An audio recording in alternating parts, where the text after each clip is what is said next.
Cuando era niño no debía preocuparme por nada. Hacía lo que quería y decía lo que pensaba. Pero pasó el tiempo y comencé a vivir bajo reglas impuestas por alguien que ni siquiera me preguntó si quería vivir así. Todo parece no tener sentido dentro de este sistema que está jodido en su totalidad.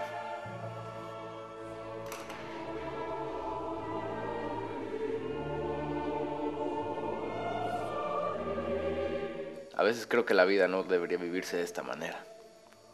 ¿Para qué? Para estar solo, a pesar de estar rodeado de gente, hablando sin ser escuchado. Pero ¿por qué no mandar todo esto al carajo? ¿O acaso me faltan agallas para hacerlo? Pues no. Es precisamente por eso que haré lo que estoy a punto de hacer. He tomado una decisión y nada que la cambie.